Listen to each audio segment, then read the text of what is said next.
Hari ini kita akan belajar kembali kebenaran firman Tuhan. Bapak Ibu, buka bersama saya di 2 Korintus pasal yang ke-12, mulai ayat yang ke-7. Dan supaya aku jangan meninggikan diri karena pernyataan-pernyataan yang luar biasa itu. Paulus nih ngomong nih, jangan sampai aku nih meninggikan diri karena pernyataan itu luar biasa. Melihat surga, kuasa mujizat menyertai, urapannya itu luar biasa. Secara daging dia bisa sombong, secara daging dia bisa meninggikan diri. Pak, dia sadar, orang itu kalau cinta Tuhan, orang itu kalau mengasihi Tuhan, dia harus sadar dirinya. Semua yang dicapai, semua pencapaiannya, itu bukan karena kekuatannya sendiri, tapi karena kasih karunia Tuhan. Kalau sampai hari ini dipakai Tuhan, diurapin Tuhan, dipromosi Tuhan, itu bukan karena kuat dan gagahmu, bukan karena keberhasilanmu, bukan karena pintarnya kamu, bukan karena cantiknya kamu, menariknya kamu, pintar presentasi dan lain sebagainya. Tapi karena kasih karunia Tuhan, memang Tuhan mau promosi dan tinggikan hidupmu. Makanya jangan sombong, jangan sombong. Kesombongan yang terucap itu adalah kejatuhan yang paling cepat. Dan anehnya, orang sombong itu tidak pernah sadar kalau dirinya sombong. Makanya harus sadar diri. Bapak Ibu, engkau yang sudah sukses dan berhasil, kaya, selalu ada problem di sekitarmu yang kamu hadapi sampai hari ini. Saya bertemu dengan beberapa orang-orang yang diberkati luar biasa, dipercayakan berkat Tuhan luar biasa. Tapi masih ada kekurangan dalam hidupnya. Entah itu anaknya nggak mau berubah, bertobat, entah hubungan dengan suaminya ngaco dan berantakan karena karakternya buruk, atau banyak hal. Dan menurut saya itu bagus diizinkan Tuhan, supaya dia tidak meninggikan diri. Nah, sebenarnya Tuhan nggak mau membuat umat Tuhan, anak-anak yang dikasihinya itu menderita, kacau dan berantakan. Tuhan mau semua anak-anak yang menyembah dia, yang melayani dia itu hidupnya diberkatin Tuhan, hidup dipakai Tuhan, hidup dalam kemenangan. Tapi pada kenyataannya masih hidup dalam daging, sering meninggikan diri, hidup maunya sendiri, hidup dalam kesombongan dan keangkuhan. Ada banyak orang yang dipromosi sedikit aja udah sombong dan angkuh. Diberkati sendiri, sedikit aja udah pamernya luar biasa. Membanggakan diri. Ini loh pencapaianku, ini loh suamiku jabatannya tinggi. Lihat kenalanku, lihat koneksiku, lihat apa yang pernah aku bangun dan aku miliki. Lihat nih barang-barang mewah aku miliki. Kalau kita baru dipercayakan Tuhan ya seperti itu, mana mungkin Tuhan bisa percayakan perkara yang lebih besar lagi. Tuhan tuh butuh orang yang rendah hati. Dan Tuhan tuh membenci sekali sama orang yang sombong dan angkuh. Orang angkuh dan sombong ini adalah orang yang paling dibenci Tuhan. Saya juga gak tahu kenapa Tuhan sampai benci banget sama orang yang angkuh dan sombong. Tunggu saja tanggal mainnya. Cepat atau lambat, orang itu pasti akan jatuh dalam dosa dan hancur biasanya. Dan supaya jangan meninggikan diri karena pernyataan-pernyataan yang luar biasa itu. Ini para hamba Tuhan yang dipakai Tuhan luar biasa. Menggembalakan jemaatnya banyak, diurapi, hikmatnya luar biasa, khotbahnya bagus. Ini jangan bangga, itu karena Tuhan saja. Ada orang-orang yang diberkati, bisnisnya sukses dan berhasil. Jangan bangga, itu karena Tuhan. Jangan meninggikan diri, harus sadar diri bahwa Tuhan yang membuat apa saja yang dikerjakan tangan kita itu berhasil. Ya. Maka aku diberi suatu duri dalam dagingku. Supaya apa? Orang-orang yang sombong, orang-orang yang punya kecenderungan untuk angkuh sombong, meninggikan diri, pasti punya kelemahan tertentu. Seperti duri dalam daging. Perhatikan baik-baik ya. Yaitu seorang utusan iblis untuk menggocoh aku. Seorang utusan iblis. Ternyata duri dalam daging ini seorang utusan iblis. Kalau namanya seorang ya pasti orang nih namanya. Banyak orang menafsirkan ini adalah sakit penyakit yang diderita Paulus. Tapi kalau ayat ini ngomong seorang utusan iblis, berarti itu adalah manusia. Kadang kita itu dikirim orang-orang di sekitar kita ya. Kadang untuk menggocoh kita, meremukkan kita, gak menghargai, rasanya merendahkan kita. Rasanya itu gak hormatin. Yang lain puji-puji, ini orang biasa aja. Cenderung malah cuek, bahkan malah merendahkan kita. Itu bagus sebenarnya. Kalau ada orang yang bersikap aneh di sekitaran hidup kita, itu bagus.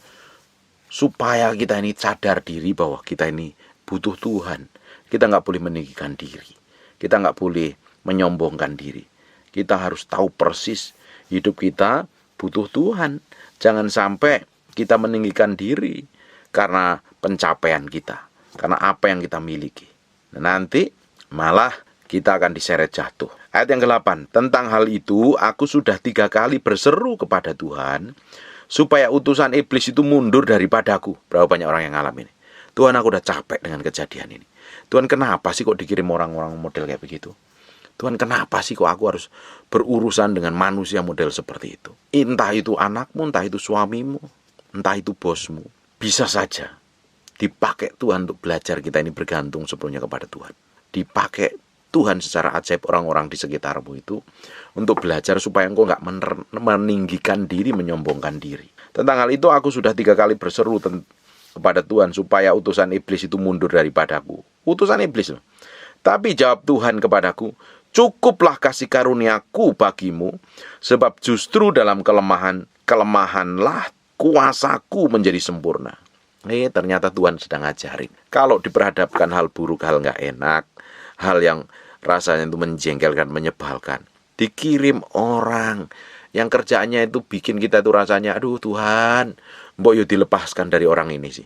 Aku mbok orang ini disingkirkan gitu. Dan ternyata orang itu nggak disingkirkan juga, masih tetap ada di sekitaran hidup kita. Dan itu bagus ternyata, supaya kita itu belajar tentang kekuatan Tuhan. Karena dengan kelemahan kita, dengan kekurangan kita, dengan kita menghadapi orang-orang seperti itu, justru kita akan melihat penyertaan Tuhan. Kita tidak akan pernah melihat kekuatan Tuhan kalau kita merasa kuat buat diri kita sendiri. Tapi kalau kita ini sudah nggak mampu, kita udah nggak sanggup, kita udah rasanya jerit sama Tuhan, Tuhan wis nggak mampu Tuhan, aku nggak ngadepi orang model kayak begini, aku udah nggak mampu Tuhan. Justru dengerin baik-baik, justru Tuhan ngajarin kamu untuk nempel sama Dia. Semakin nempel kepada Tuhan, semakin kuasanya nyata. Jangan pakai kekuatanmu sendiri. Banyak orang lari dari proses ini loh. Banyak orang lari karena dipikir dia bisa hidup bebas, merdeka, dan memulai sesuatu yang baru. Tidak bisa. Seorang utusan iblis itu kita harus hadapi hari demi hari. Mungkin bahkan sampai mati kita. Tapi Tuhan nggak biarkan kita menderita konyol gitu. Seumur hidup kita menderita. Tidak. Tuhan akan berikan kemenangan. Tuhan akan bawa kita mengalami breakthrough dan terobosan. Kalau engkau sehari ini sedang struggle dan berjuang, ada orang-orang yang mempunyai kelemahan-kelemahan yang masing-masing setiap orang itu berbeda. Menurut takaran iman masing-masing. Jalani terus saja. Jangan pernah lari dari masalah. Jangan pernah menghindari masalah. Hadapin. Ada Tuhan kok. Kamu akan melihat pertolongan Tuhan secara ajaib dan dahsyat loh. Ketika engkau udah merasa nggak mampu, nggak kuat menghadapi tekanan hidup, menghadapi masalah, menghadapi orang yang menyebalkan, menjengkelkan, menghadapi duri dalam daging, menghadapi utusan iblis, kamu justru akan melihat di dalam kelemahanmu kuasa Tuhan semakin nyata. Sebab itu terlebih suka aku bermegah atas kelemahanku supaya Kristus turun menaungin aku. Jangan nyombongin diri, jangan bangga diri. Karena itu aku senang dengan rela di dalam kelemahan, di dalam siksaan, di dalam kesukaran, di dalam penganiayaan, dan kesesakan oleh karena Kristus. Loh, ini nggak gampang loh Bapak Ibu. Kalau engkau semakin cinta Tuhan, semakin Tuhan bentuk dan proses. Memang Tuhan mau hatimu. Tuhan mau pakai hidupmu secara ajaib dan luar biasa. Banyak orang tanya, loh Pak, aku nih sebelum kenal Tuhan hidupku tuh tenang-tenang saja. Hidupku malah diberkati, dipromosi. Wah, pokoknya bisnisku lancar. Loh, aku setelah cari Tuhan kok aku mengalami proses kayak begini. Ngalami tekanan. Semakin aku cari Tuhan kok malah trouble banyak sekali Pak. Bagus itu. Perhatikan baik-baik ya. Ayat yang ke-10 ya. Karena itu aku senang dan rela dalam kelemahan, di dalam siksaan. Loh, sopo sing demen dalam siksaan? Hidup aku disiksa loh Pak sama suamiku. Hidupku udah tersiksa sama istriku. Itu loh aku kerja bertahun-tahun ngadepin orang modelnya kayak begini terus. Kamu mengalami kesiksa. Tapi waktu kamu hidup benar di hadapan Tuhan, dianiaya, ditekan, menghadapi himpitan, lu kamu akan melihat pertolongan Tuhan malahan di dalam kesukaran. Lu Paulus tuh malah seneng kalau mengalami kesukaran. Apalagi dianiaya. Sopo sing seneng hari ini dianiaya. Dan kesesakan. Wes Pak, hidupku udah menderita dari kecil Pak. Dari aku anak kecil dulu hidup sama orang tua aku udah ditolak. Telah menikah ketemu suami yang kelakuannya, aduh Pak, ngelus dada terus.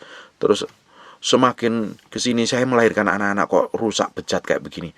Loh, siapa yang mau kayak begitu? Orang gak mau ngalami kesesakan. Orang gak mau ngalami penderitaan. Tapi kadang memang diizinkan Tuhan hal itu terjadi dalam hidup kita supaya kita belajar ketetapan Tuhan, supaya kita melihat, ternyata aku tuh butuh Tuhan.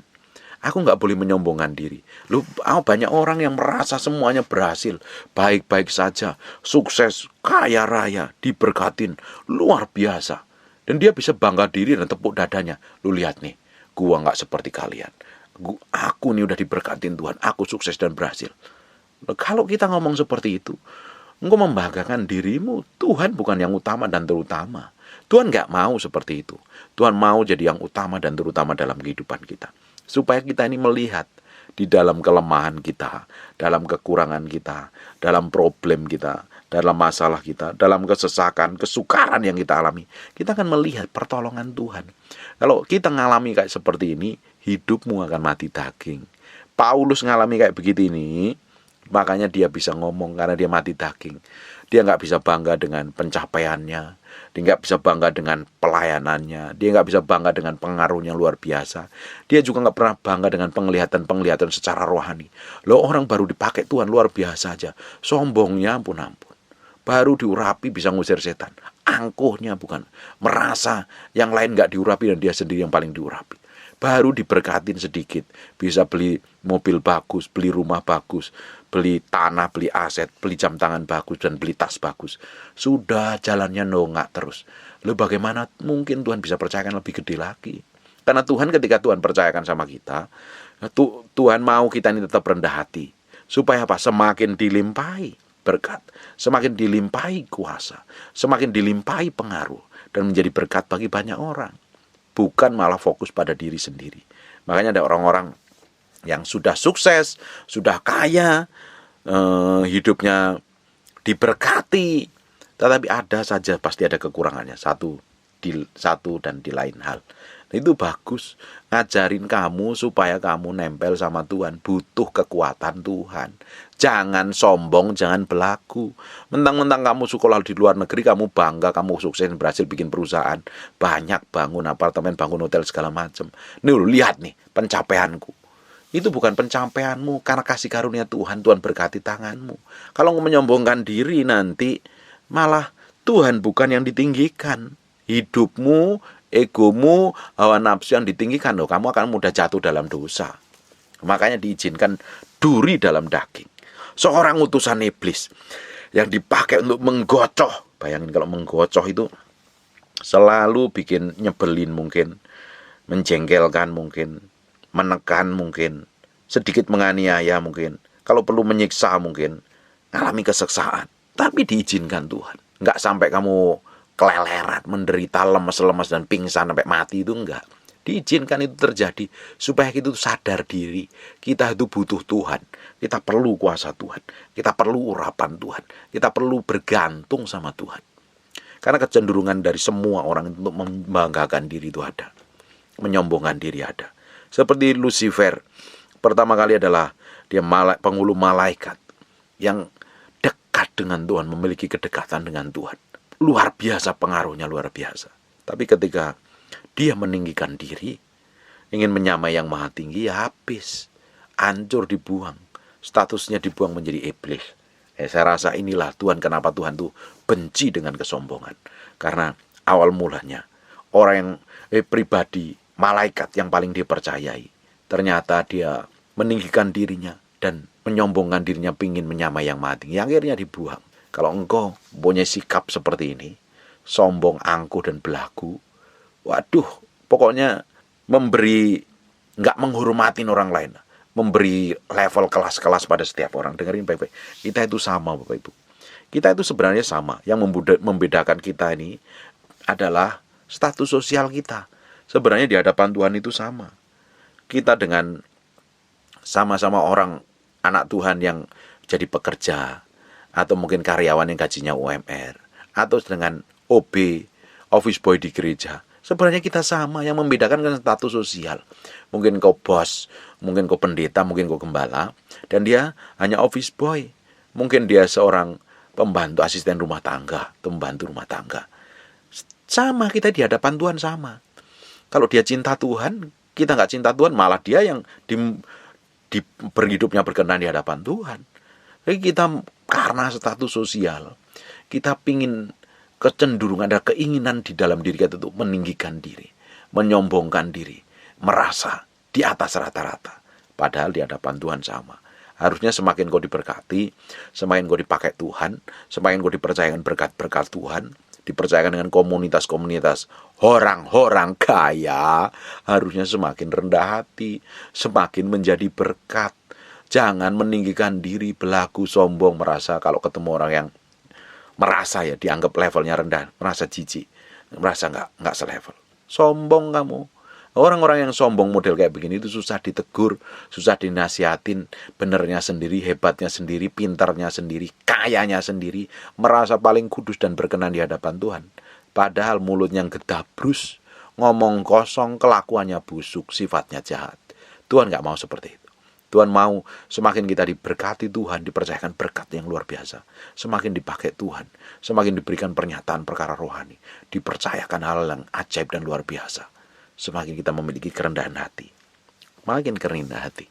So, kalau kita memiliki kerendahan hati, Tuhan pasti promosi dan tinggikan kau, semakin percayakan besar. Kalau hari ini ada beberapa orang yang memiliki kelemahan, aku nih udah doa minta dicabut nih. Saya pun juga punya kelemahan yang pernah saya ngomong sama Tuhan, Tuhan cabut ini, kalau ini ganggu seumur hidupku. Dan ternyata Tuhan gak cabut. Itu memang diizinkan Tuhan supaya tetap saya itu bergaul sama Tuhan, sampai hari ini menikmati. Bapak Ibu punya kelemahan apa? Setiap orang itu punya kelemahan masing-masing yang berbeda.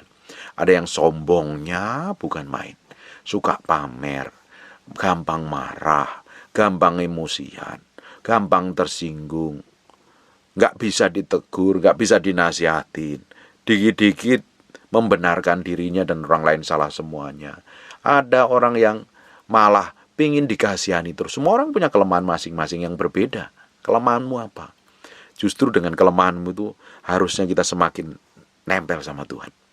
Minta kekuatan Tuhan, supaya berikan kekuatan, supaya kita itu berjalan dalam kekudusan dan kesucian, tepat melakukan seperti apa yang Tuhan mau. Tuhan mau dapatin kita nih setiap hari ya, melakukan tepat seperti apa yang Dia mau. Kita ngikutin perjalanan hidup kita, bergantung sama Tuhan hari demi hari. Hari demi hari nempel sama Tuhan. Nanti tanpa kita sadarin, apa yang kamu kerjakan, apa yang kamu lakukan, memberi dampak besar bagi banyak orang. Tujuannya bukan untuk pamer, tujuannya bukan untuk meninggikan diri, tujuannya bukan untuk kelihatan lebih hebat dan lebih keren dari orang lain. Tapi sebenarnya tujuannya untuk kita itu bisa melakukan kehendak Tuhan, tepat seperti yang Tuhan mau, menggenapi visi Tuhan di muka bumi ini, mempertanggungjawabkan atas segala sesuatu yang kita kerjakan, yang kita lakukan, untuk kemuliaan namanya, untuk supaya Yesus Kristus Tuhan ditinggikan. Amin. Bukan untuk diri kita sendiri. Banyak orang mencuri kemuliaan Tuhan dengan membanggakan dirinya, membanggakan pencapaiannya, membanggakan apa yang pernah diraih dan apa yang pernah dicapainya. Kamu mencuri kemuliaan Tuhan. Kamu membanggakan dirimu sendiri. Dan Tuhan gak dapat kemuliaan. Percuma dan sia-sia. Nanti, waktu kamu menghadap Tuhan, kamu gak akan dapat upah. Tapi semakin kita rendah hati, menyerahkan hati kita sepenuhnya di hadapan Tuhan, Tuhan akan promosi. Tuhan akan pakai kita. Luar biasa. Ayat yang 10, karena itu aku senang dengan dan rela dalam kelemahan. Hari ini kau ngadepin apapun, rela dan senang. Senang. Orang senang itu senyum, buka mulutmu lebar-lebar. Pak, berat Pak ngadepin suamiku Pak. Pak, berat ngadepin istriku Pak. Horor Pak, horor. Tiap hari horor. Itu loh Pak, kayak film-film horor itu loh. Serahin, kamu bahagia. Karena itu aku senang dan rela dalam kelemahan, dalam siksaan. Lu senang dalam siksaan kok senang, piye. Di dalam kesukaran kok bisa senang. Di dalam penganiayaan kok suruh senang. Dalam kesesakan oleh karena Kristus. Sebab jika aku lemah, kalau kita ini nggak mampu, nggak kuat, nggak sanggup lagi, maka aku kuat. Karena apa? Pertolongan Tuhan. Nanti Tuhan akan nyatakan kekuatannya melalui hidup kita. Oh bener ya, aku belajar banyak hal dari semua yang kuhadapi. Oh bener ya, dengan kejadian-kejadian ini aku diperhadapkan dengan orang-orang yang menyebalkan, menjengkelkan. Aku tahu Tuhan punya rencana. Tuhan mau hatiku. Dahsyat nggak? Hidupmu diubahkan, hatimu diubahkan. Semakin kau mencintai Tuhan dan mengasihi Tuhan. Amin. Nikmatin apapun yang kamu alami, sekalipun itu nggak enak, nikmatin saja. Jangan sombong, jangan angkuh. rileks, senang menghadapi penderitaan, senang dan rela di dalam kelemahan, di dalam siksaan, di dalam kesukaran, di dalam penganiayaan, dalam kesesakan. Tuhan akan muncul dengan kekuatan kedahsyatannya. Waktu kita benar-benar menyerah, kita semakin nempel sama Tuhan. Tuhan akan muncul dengan kekuatannya. Engkau pasti dipromosi Tuhan. Pasti diberkati Tuhan. Pasti diberkati double porsi dan urapanmu double porsi. Dampakmu semakin gede. Karena engkau udah mati daging, pikul salib, sangkal diri. Orang yang bisa senang di dalam kelemahan, siksaan, penderitaan, kesukaran. Ini orang yang mati daging, pikul salib, sangkal diri. Tapi kalau dagingmu kerjanya jerit-jeritan, protes, ya kamu malah hidup jatuh dalam dosa. Mati daging, pikul salib, sangkal diri. Nikmatin kekuatan Tuhan. Kalau kamu udah benar-benar gak kuat, nyerah sama Tuhan, berserah penuh, Tuhan akan muncul dengan kekuatan yang ajaib menyertai hidupmu. Perjalananmu bisa enteng dan nikmat, diberkati, dipromosi, dan tetap rendah hati, mengasihi Tuhan dan mengasihi sesama. Amin. Tutup matamu, tutup Alkitabmu, kita berdoa.